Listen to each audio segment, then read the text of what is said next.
અહીંયા ટોકરવા ના ભક્ત શ્રી રણછોડભાઈ ભુલાભાઈના સુપુત્ર બળવંતભાઈ અસૌ લીલાબેન ના સુપુત્ર રાહુલભાઈ, એમના ધર્મપત્ની દીપિકાબેનના સુપુત્ર નક્ષકુમારની ચોલક્રિયા અને સાથે નક્ષકુમારના જન્મદિવસની ઉજવણી પણ અત્યારે થઈ રહી ભેગી છે.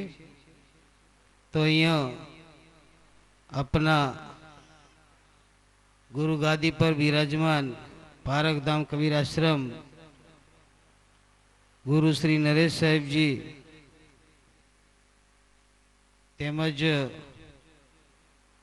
અહીંયા જાંબુઘોડાના પ્રમુખ શ્રી વિઠ્ઠલદાસ સાહેબ,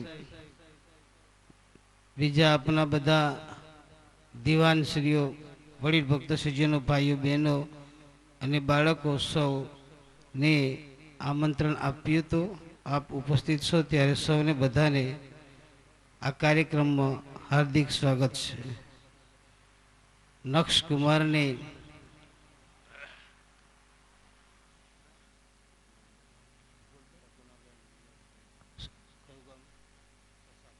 શકુનાબેન વિનોદભાઈ સસાદરા, તો અહીંયા આપણે નક્ષકુમાર બચપનમાંથી ગુરુજીની દુઆ અને આશીર્વાદ લેતા છે. અત્યારે હાલના તબક્કે દુઆ અને આશીર્વાદ લેવા માટે ઘણી જગ્યાએ ગુરુજીના કાર્યક્રમ રાખવાની ભાવના થાય, ઈચ્છા થાય, પરંતુ સમયને સંજોગ અને જે તે સમયે વ્યવસ્થા હોય તો પણ ન કરી શકીએ.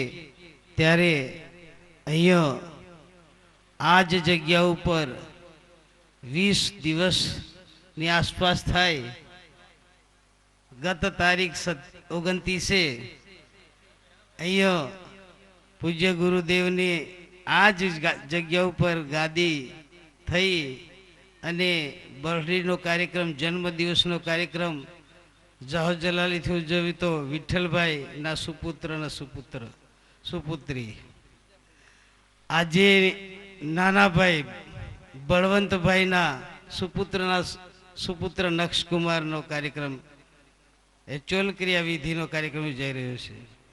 આ જગ્યા એમ ઘણી વખત આપણે કહેતા હોઈએ કે જ્યારે આંગણીએ પધારો ગુરુ, પધારો સાહેબ આંગણીએ, તે આંગણિયાની અંદર આવે ત્યારે આપણને એ ભાગ્ય આપણું ખુલતું હોય છે, કિસ્મત ખુલતું હોય. પણ ભાગ્યને બધા આપણે કે મારા ભાગ્યમાં હોય, મારા કિસ્મતમાં હોય ત્યારે બધું થાય ને બધું મળે ને. પણ ભાગ્ય પોતાની પાસે છે. તક અને તૈયારી સાચવે એનું ભાગ્ય કિસ્મત ખુલે. તક અને તૈયારી નહીં હોય તો આપણું ભાગ્ય કિસ્મત ખુલવાનું નથી. અત્યારે હાલના તબક્કે જોઈએ, આખા સમગ્ર ગુજરાતની અંદર એક અઠવાડિયાથી બાબા ભુલેશ્વર ને સુરતની અંદર કાર્યક્રમ ભવ્ય, અમદાવાદમાં રાજકોટમાં થનાર છે. એના માટે એમ ચર્ચા વિચારણા અને કંઈક ને કંઈક ચાલતું છે, જે એમને એક સમગ્ર ભારતમાંથી એ ભાઈ એ મહંત મહારાજ સંત નામના પ્રાપ્ત કરેલી છે. તે અહીંયા જેને દુઆને દર્શન આશીર્વાદ લેવા માટે અત્યારથી લોકો ત્યાં રહેવાના ટેન્ટની સગવડ સુવિધાઓ કરેલી જે છે, ત્યાં જવા માટે લોકો પડાપડી કરી રહ્યા છે. પરંતુ એમાં ઘણા ખરા લોકો જે છે તે કંઈક વાંધા વિરોધ પણ કરતા હોય છે, પરંતુ જ્યાં ખરેખર સત્ય હોય અને જેને જેને જે કાર્ય કરતા હોય મહાપુરુષો, તો તેમના નામ લેવામાં આવ્યા અને તેમને આ દશા જેલો ભોગવવાની થઈ તો આ મહારાજને પણ આ દશા ન થાય એવો કલ્પના વિચારો કરતા હોય છે. પણ સરકાર શ્રી મંજૂરી આપી છે અને ત્રણેય જગ્યાએ એ ભવ્ય કાર્યક્રમ થવાનો છે. એ જે નક્કી થયેલું નિશ્ચિત જે છે એ ખરેખર આયોજકો આયોજનબદ્ધ કામ કરતા હોય તો એ સફળતા સાંપડે ને સાંપડે. અત્યારે આપણે કોઈ પણ કાર્ય કરીએ એ કાર્યક્રમ સફળ થવા પાછળનું આયોજનની ખામી. આયોજનમાં જો કમ્પ્લીટ હોઈ શકે તો દરેક વસ્તુ જે આપણી સફળતા થાય છે. અત્યારે આપણે દરેક જગ્યાએ ઘણી વખત જોતા હોઈએ લગ્ન પ્રસંગમાં, ભજન પ્રસંગમાં, બીજા કોઈ કાર્યક્રમમાં આયોજન વગરનું જે છે તેની અંદર કંઈક ને કંઈક પ્રશ્ન સમસ્યા ઉદ્ભવતી હોય તો એનું સોલ્વ કરવા માટે નાકેદમ આવતું હોય છે, એટલે દોડધામ થતી હોય છે, એટલે એને બહુ વિચારવા પડતા હોય છે. અને જેને જેને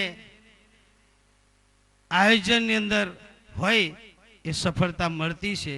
અહીંયા ફરી વખત અહીંયા આ કાર્યક્રમ યોજનારને એમના જન્મ દેનારા માતૃશ્રી પિતૃશ્રી તરફથી ધન્યતાને